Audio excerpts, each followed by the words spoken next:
Bonjour à tous, ici Pauline Roche. Bienvenue sur ma chaîne dédiée à la santé et aux avancées fascinantes en biotechnologie. Si vous êtes curieux de découvrir comment ces innovations transforment notre bien-être et notre avenir, n'hésitez pas à vous abonner pour ne rien manquer.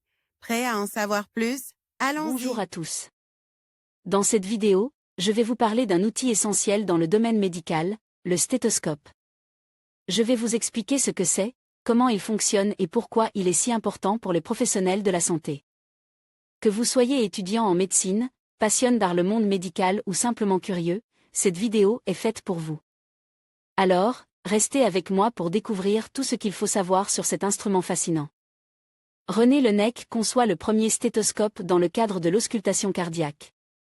Luna 04, CCDYSA 3.0, Wikimedia Common du grec stéto, poitrine, et scopin, observez, le stéthoscope est un instrument. Utilise dans le cadre de l'auscultation, l'écoute des bruits émis au sein du corps humain. Invente en 1816 à René Laennec invention et évolution du stéthoscope. Le stéthoscope est invente le 17 février 1816 à René Laennec, un médecin qui recherche un moyen d'écouter les sons du corps humain. De manière médiate, sans poser directement sa tête, par pudeur. Il invente alors un moyen simple de s'éloigner tout en écoutant les bruits, par le biais d'une liasse de papier roulé. Il invente alors le principe du stéthoscope. René Laennec conçut par la suite plusieurs modèles sommaires en bois-bois. L'idée fut améliorée par Pierre Piori en 1830, ce dernier réalisait un appareil en ivoire relié par un tube flexible. Dans le même temps, le premier stéthoscope biauriculaire est inventé.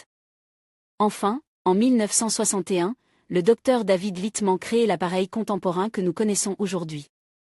Utilisation du stéthoscope. On applique le stéthoscope sur le corps d'un patient par le biais d'une membrane qui réagit aux vibrations émises par l'être humain. La membrane est reliée par un tube souple à deux embouts que le médecin place dans ses oreilles et qui l'isolent des bruits ambiants.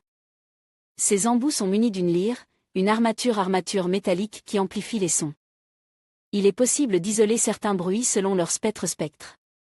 Sont ainsi écoutent les battements cardiaques, le tri artériel, les bruits abdominaux. Il constitue un moyen simple et non intrusif d'écouter le cœur et les poumons dans le cadre d'une auscultation.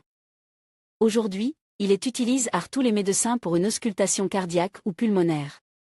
En conclusion, le stéthoscope est un outil essentiel dans le domaine médical, permettant aux professionnels de la santé d'écouter les sons internes du corps et de poser des diagnostics précis.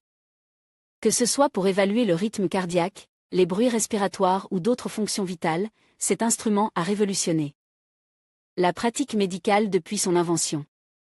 Comprendre son fonctionnement et son importance nous aide à apprécier le rôle crucial qu'il joue dans le soin des patients. Merci de votre attention et à bientôt pour d'autres découvertes médicales.